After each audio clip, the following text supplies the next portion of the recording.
Continuamos en Testigo Vivo. Seguimos hablando con Carmen Krukenberg. La semana pasada conocíamos parte de su niñez, de su juventud, y hoy estamos dispuestos a seguir indagando en los recuerdos de esta apasionante mujer. Carmen, continuamos con la historia de tu vida. Me voy a Argentina, embarco en Génova, en Italia. Vamos a ver, yo tenía que conocer a alguien de la familia de mi marido, no conocía a nadie. Claro. Así que tenía un hermano casado, que tenía 2 niños chiquititos, y mi suegra, que bajó desde Turín a Génova para conocerme. En Génova, Dodero nos invitó al viaje y nos dio un camarote impresionante, comíamos con el capitán y vivimos como rajas de Caprutala. Pero ese barco, que llevaba mucho inmigrante, me hizo pensar muchísimo. Nosotros, los privilegiados de la vida, hasta los 22 años que me casé, gente que me quiso, amigos extraordinarios, cultura. Yo veía cómo iba a América, lo que también iba de España, de Galicia, pero que yo no veía como aquel día que me embarqué. Claro. Gente extraordinariamente pobre, después de una guerra europea feroz, donde Italia estaba por los suelos, y aquella gente que no tenía nada más que unos camarotes donde iban hacinados. Terrible. Terrible. Terrible. Esos los vi salir en Argentina. Te da una pena de muerte. ¿Qué va a hacer esta gente sin su familia, sin nadie? Claro. Sigo siendo la privilegiada niña que viene en un barco, invitada, en primera clase, con un camarote excepcional, que come con el capitán, y que me veo a un mundo que no conozco. Hija única, dejando mi familia. ¿A ti a qué Una te vida daba? nueva, era una aventuraza. Claro. Era una aventuraza en mi vida. Al otro extremo del mundo, dejando a mis padres y nadie más. Jovencísima, además. Jovencísima. Bueno, llego a Argentina, como te digo, en ese estado.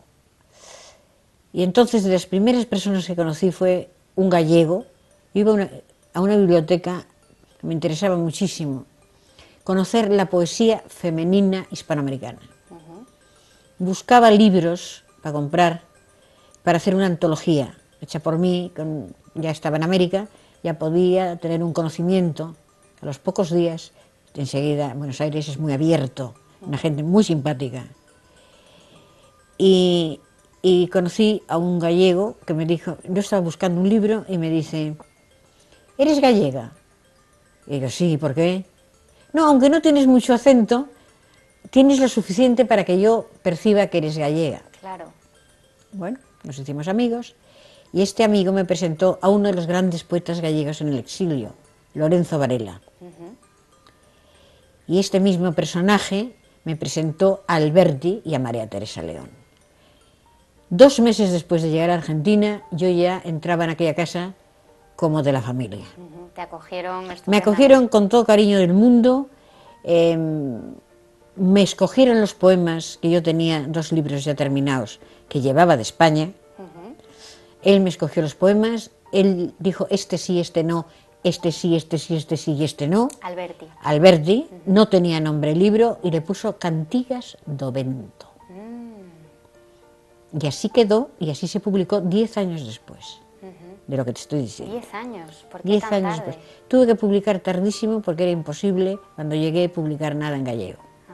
Y en Argentina era muy difícil también. Claro. Pero esta gente me llevó a conocer a un personaje que yo tenía muchas ganas de conocer, que era Castelao. Castelao era íntimo amigo del marido de una hermana de mi madre, de un abogado muy famoso de Vigo, Roberto González Pastoriza. Eran íntimos. Y él venía mucho a Vigo, a su casa. Y cuando yo le dije quién era, me recordó de niña, De pequeñita. de pequeña, de 10, 12 años. Y recordaba más que nadie a mi tía, una hermana de mi madre, a la mayor de todas, que la adoraba. Yo a tu tía la adoraba, me dijo. Total, que tuve una entrada con Castelao, que ya quisiera mucha gente haberla tenido. Entré por la puerta grande. Qué suerte. Habló conmigo, charlamos de todo. Estaba ya muy enfermo, casi no veía. Y esto fue en mayo. en mayo del 49. La última vez que lo vi, que fue la segunda, entre la vida que haces con tu marido y la vida de sus amigos y el ir y venir, fui a ver a Castelao en noviembre de ese mismo año y lo encontré muy deteriorado. Muy deteriorado. Sí, muy deteriorado. Lo encontré ya que no veía casi, tenía un flexo puesto aquí para que no le dieran los ojos el reflejo. Estuvo súper cariñoso y me dijo una cosa hermosísima. Me dijo, sigue escribiendo en gallego porque tú eres el futuro. Tú y tu generación sois el futuro de Galicia, en todos los sentidos. Y sobre todo el futuro literario en este momento, pero también el futuro político. Porque sois la generación que vendrá después de vuestros padres. Y con esas palabras me quedé. Y con esas palabras siempre he recordado que no tengo que dejar de escribir en gallego. Que puedo escribir en castellano o hablar en castellano como en este momento, pero que no olvide el idioma donde yo nací. Esa fue la última vez que yo vi a Castelao. Nos dimos un abrazo y nunca más lo vi. Porque cuando murió Castelao yo no estaba en Argentina, estaba en Brasil. Estaba recorriendo Brasil porque había pasado ese verano, mi marido venía los sábados y domingos, pero lo había pasado en Uruguay, porque sí tenía mi madre familia en Uruguay, un tío abuelo que tuvo descendencia y yo las veía. Pero yo estaba una noche en casa de Rafael Alberti, en La Gallarda, se llamaba, como la obra de teatro. Estábamos en una cena de escritores y de amigos. En esa cena comimos y bebimos bastante y a las 4 de la mañana un matrimonio muy amigo, Damonte Taborda, que había tenido un duelo con Perón, un personaje que no podía volver a Argentina, y la mujer, el padre de la mujer era el dueño de uno de los periódicos más importantes de Argentina, Crítica. Y Eva Perón, cuando subió al poder, se quedó con ese periódico para Eva Perón. En Argentina me reencuentro con Borges, que me presenta a su cuñado, que estaba casado con su hermana, que era pintora, Nora Borges. Me dice, ¿te gustaría conocer a mi cuñado? Y dije, ¿quién es tu cuñado? Dice, es Borges. Bueno, no puede ser. ¿Me lo vas a presentar? Sí, pues vamos, los miércoles se reúne con gente joven en una cafetería que se llama Richmond, en la calle Suipacha. Me llevó allí, me presentó a Borges y durante un año yo fui los miércoles, por la mañana, de 12 a 2, de 12 a 1:30, a oír a Borges y a empaparme de la cultura argentina, de los grandes escritores. En casa de Alberti conocí a Nora Lange, María Rosa Oliver, que era la jefa del Partido Comunista, gran escritora, a Oliverio Girondo, al gran pintor Jorge Larco, a una gran escultora, Mari Carmen, no me acuerdo qué, porque han pasado tantos años que ya no me acuerdo de ciertos nombres, Gloria Alcorta, que era una gran escultora y poeta, peor poeta que escultora, y un mundo de arte permanente, porque todas las tardes, mi marido cuando salía, comprábamos alguna cosa o hacíamos una comida y nos reuníamos en casa de Alberti. Entonces, casa de Alberti era un poco así como mis padres en América. ¿Tú seguías nutriéndote? Eso ya era casi todos los días, yo entraba, llamaba, venía el lorito aquel, se me subía, se me ponía aquí. Era familiar mi relación con Alberti. Qué estupendo. Alberti me hacía escribir para tirar, para que tuviera oficio. Me enseñó muchas cosas. Me enseñó cómo escribía él. Se levantaba a las 6 de la mañana y escribía hasta las 9, a las 9 desayunaba y se olvidaba de la literatura. Trabajaba, ya te digo, a esa hora. Y María Teresa era un personaje que creo que fue una de las grandes escritoras, que todavía no se le ha rendido el homenaje que tendría que rendírsele. Ha sido una gran escritora. Su libro Memoria de la Melancolía es un gran libro. Y El soldado que nos enseñó a hablar, una biografía preciosa de no puedo decirlo ahora. El Quijote, fíjate que no puedo decirlo en este momento, es disparatado.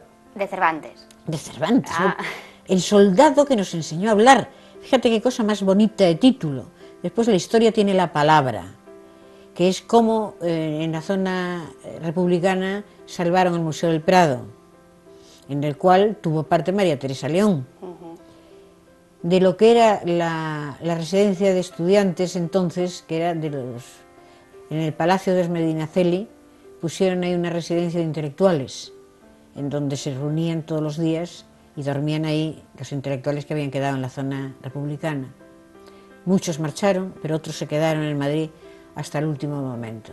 Y me contaban todas estas cosas que yo desconocía en una España que era la mía, aunque yo no estaba de acuerdo con la política, pero era mi España, la España que yo había vivido, la España que yo había conocido, y me cambiaron un poco la visión de la otra España, de la España del exilio, de la España de la cultura, porque todos los grandes escritores se habían exilado, todos los grandes catedráticos importantes y profesores estaban en América, en las 3 Américas o 4 Américas, porque era Argentina, Uruguay, Cuba, México y Estados Unidos.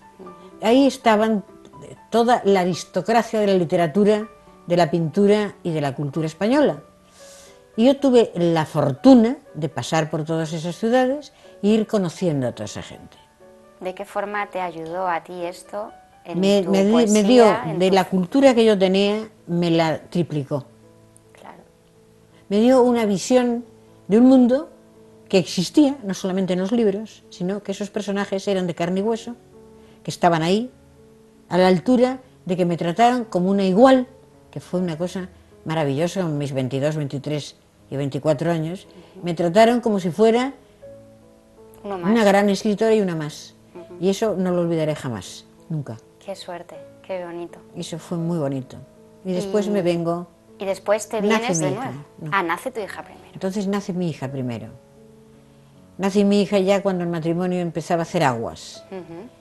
Y una estupidez o una maravilla por mi parte que dije, vamos a ver si salvamos el matrimonio este. Hemos hecho muchas tonterías todos y vamos a ver si salvamos este matrimonio con un hijo.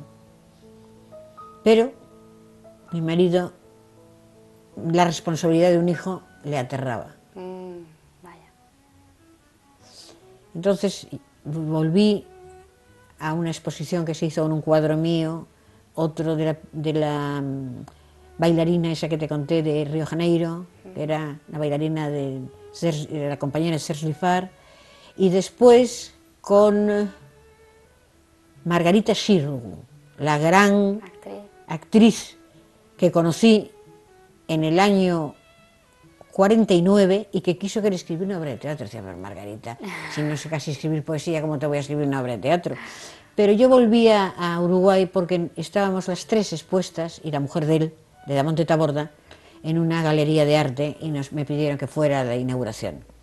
Fui, volví, estaba en estado de 2 o 3 meses nada más, nació mi hija en enero, el matrimonio se fue al garete, mi marido tenía un amante, que era una íntima amiga mía, y él trabajaba con su marido, o sea, un horror. ¿Qué horror para ti? Un horror fue, una niña preciosa, yo estuve muy grave, tuve un edema pulmonar. ¿Después del nacimiento de tu Después hija? del nacimiento de mi hija, me salvó un médico italiano muy amigo, que era un gran médico, había sido el director del hospital de Nápoles, y había tenido que salir porque era antimusoliniano, hizo una clínica, puso una clínica en Argentina, me salvó la vida, y mi hija fue creciendo maravillosamente bien hasta que un día se terminó, un día de Nochebuena. Yo veo, estamos con este matrimonio, yo me doy cuenta de lo que pasa. No lo sabías hasta ese momento. A mí me faltaba, fíjate, esto no lo conté nunca, pero lo vamos a contar, me faltaba una pulsera y se la había ella puesta. ¿Tuya? Sí. Increíble. Y dije yo, me levanté, no dije nada, pensé que el marido muera tonto, pero yo no voy a morir tonta. Tenía muchos amigos en ese sitio, era el Atelier, uno de los restaurantes más famosos en Olivos, una parte muy bonita de Argentina y de Buenos Aires. Me fui a otra mesa de amigos, no volví a esa mesa. Me llevaron después a casa y cuando llegó mi marido, se lo dije, esto se acabó, esto es intolerable, no lo vamos a hablar ahora, mañana tranquilamente, con este tono de voz, ¿eh? Sí, sí. Mañana tranquilamente lo hablamos, yo me voy a España y al día siguiente lo hablamos con toda tranquilidad del mundo. Me dijo que esas son cosas que pasan, que le pasaría, que él no estaba enamorado, que tal. Bueno, total. Que no estaba le dije, enamorado de su amante. Entonces dije, mira, no vamos a discutir por estas cosas, porque yo tengo una dignidad, y aunque soy muy joven, la mía es una dignidad férrea. Y la mentira me horroriza. Tú te quedas con esta señora, que el marido muera tonto, como le dije ayer, y yo me voy. Y entonces el día siguiente me trajo los billetes de un barco que salía 8 días después, con mi hija, la niñera de mi hija, una italiana que quería volver a Italia, ya me la traje, y hizo una escena al Vittorio Gassman en el muelle. Él no besó a la niña, no puedo, mi amor, mal. Y ya salió con 2 señoritas del brazo. Y a mí eso ya salió así con 2 señoritas del brazo. Y yo, que había encontrado un amigo en el barco, un pintor alemán, Hans Platschek, un gran pintor, que iba a Múnich como director de una galería, estaba viendo la escena del llanto, y no puedo decir adiós a mi hija, y llorando, y yo no quería llorar, y me hizo llorar y me reventó. Bajé al camarote, me estaba lavando la cara y arreglando, cuando lo veo por el ojo de buey con 2 señoras. Y ya, todos contentos. En fin, cayó al suelo. El personaje. Subí con Hans Platschek, dije, voy a tomarme un whisky que creo que me hace muchísima falta, y vamos a hacer un viaje estupendo. Tú seguirás a Hamburgo, yo me quedo en Vigo, y tengo aquí un amigo de muchos años, además, era un amigo de muchos años, judío, por cierto, judío alemán, y hice un viaje maravilloso. ¿Cuántos años tenías entonces? 26 y pico, 27 no llegaba. ¿Y tu hija? En marzo, mi hija meses. Meses, era bebita. Caramba. Yo cumplo en junio y esto fue en marzo, no había cumplido los 27. Una nueva vida de nuevo. Y de nuevo otra vez a mi casa, porque quise que mi hija pequeñita tuviera, sin un padre, un abuelo, joven todavía, que tenía 50 y pocos años, 52 me parece que tenía mi padre en aquel momento, y quise que tuviera la misma vida que había tenido yo de niña, querida, mimada, adorada, con la misma educación, su colegio, su bachillerato, lo que ella quisiera hacer, pero me encuentro que Vigo no es que me rechace, sino que me increpa, me dice, ¿y tu marido dónde está? ¿Cómo no has venido con tu marido? ¿Cuándo viene tu marido? Y tu marido, y tu marido, y tu marido, y no lo soporto. Claro. Entonces dije a mi madre, mira, tengo una ocasión, la señora aquella, amiga de Sofía Novoa, que vivía en el último piso de casa y que sois tan amigos, tenía una amiga ella que era huérfana y venía a pasar los veranos a su casa, y son las 2 primeras personas fuera de mi madre que me bañaron. Me venían a bañar, bajaban del 3er piso al primero, donde yo nací, y me bañaban. Me bajaban durante un mes de vacaciones.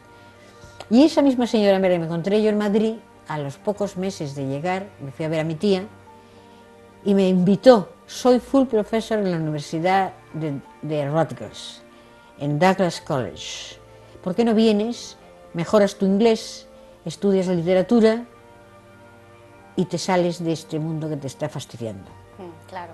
Yo te dejo mi casa porque yo tengo que estar este año en la universidad viviendo, porque soy la jefa de la Casa de España, con lo cual esa casa la tengo que tener cerrada.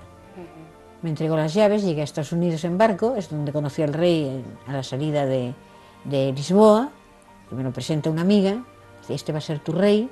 Tenía una fiesta en el barco, en el Andrea Doria, que después hundió 2 años después, frente a Maine, y me quedo casi 9 meses en Estados Unidos, casi, el curso casi entero. Recuperándote también de tu Recuperándome divorcio, de muchas cosas, y después hice 4 años en uno. Estudié mucho, trabajé mucho. ¿Te fuiste con la niña a Estados Unidos No me fui, dejé con mis padres, tenía meses la niña. Claro. No, la niña no podía recordar, a lo mejor me echaba de menos, pero yo creí que no echaría de menos. Pero cuando volví se abrazó a mí, se acordaba. Claro. Algunas cosas, el olor, yo no sé. pero se acordaba. Entonces yo me fui, estuve aquí una temporada larga, me fui a Madrid, entonces mi tía me había conseguido en Spantax, para trabajar en Spantax. Yo tenía mi inglés recién estrenado, sabía italiano, un poco alemán, que no me había olvidado de todo todavía, pero pensé, yo no puedo dejar a mi hija, no me la dejan traer. Yo venirme sola a Madrid a trabajar y mi hija en Vigo con mis padres, no. Tuve que rechazar puestazo y venir a buscar otro puestazo a Vigo si lo encontraba. Y que mi hija estuviera con mis padres y se educara aquí en familia, con amor hasta el máximo. Y así fue. Entonces regresas de nuevo a Vigo. Entonces regreso de nuevo a Vigo, encuentro un trabajo, empiezo a escribir en Faro de Vigo, una página de moda, en donde tenía un recuadro grande en que yo hacía crítica de lo que me diera la gana. Es decir, jamás estaba entonces de director de Faro de Vigo, estaba Álvaro Cunqueiro. Y me pasó casi todos los artículos. O sea, la página de Faro de Vigo aquellas eran enormes y yo tenía un recuadro de un folio y medio, en que yo decía otra cosa. Yo hablaba de modas, en todo lo demás, los zapatos nuevos que se estilan, las medias, el jersey, no sé qué, el traje, los modistos tal y cual y tal. Y en ese recuadro yo hacía crítica o contaba alguna historia, que podía ser de cualquier tema. Entonces, otro tema. Claro. Qué curioso. ¿Y te dejaban hacerlo Y después me tranquilamente? dejaron, excepto uno.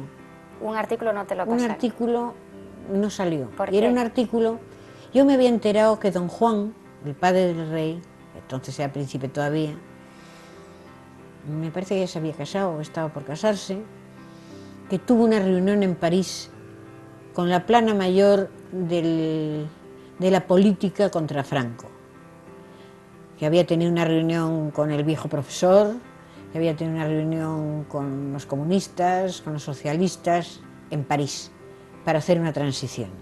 Yo me había enterado de aquello.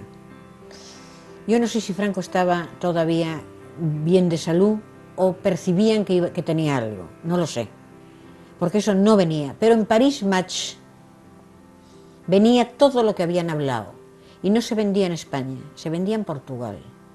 Entonces yo cogí el coche, me fui a Portugal y compré el Paris Match, en donde la reunión con todos los nombres de los socialistas, de comunistas, de Santiago Carrillo, Felipe González, en fin, todo ese grupo, el profesor, que era, ya sabes, que otra idea del socialismo, la CD, los de centro, democrático, en fin, había un grupo enorme hablando con don Juan. Don Juan, pues yo creo que preparó un poco la transición. Y entonces yo ese artículo de don Juan lo cambié un poco.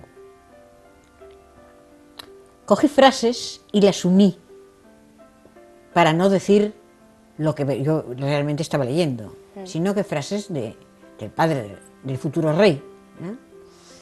Y eso no me lo dejó. ¿Qué dice? Esto es una bomba, Chuchi. No se puede. No podemos hacer eso. No podemos publicarlo.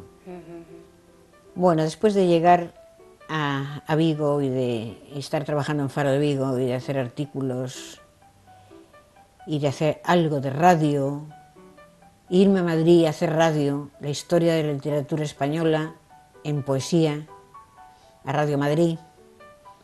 Después de eso, trabajo en Vigo en una compañía de seguros, porque claro, me fastidia muchísimo que mi padre me tuviera que dar dinero para salir y entrar, Claro. cuando yo había sido un ser tan libre y que necesitaba más o menos la misma vida. Volví con mis mismos amigos de antes, como si no me hubiera pasado nada, ni 4 años, ni 3, ni 2, ni 1. Nos encontramos como si fuera anteayer. Y después trabajé en estas dos cosas, me daba no demasiado dinero, pero bueno, en el año 70 y tantos, 8.000 pesetas era bastante dinero. Pero entonces tuve ocasión de entrar en una compañía francesa de productos químicos. hice unos cursos allí, en Madrid, para entender un poco de qué iba la cosa, y trabajé durante 11 años en esa compañía. ¿En Madrid? En Vigo. Ah, en Vigo. Tenía Galicia. Yo pasaba una semana en Vigo y otra en Santiago, una en Vigo y otra en Santiago. Bueno, en Santiago 5 días, porque el viernes buscaba trabajo hasta la 1 o 2 y me venía ya a comer a casa. Y entonces yo hago esta vida de trabajo, nada más que con hombres, no trabajo con mujeres para nada,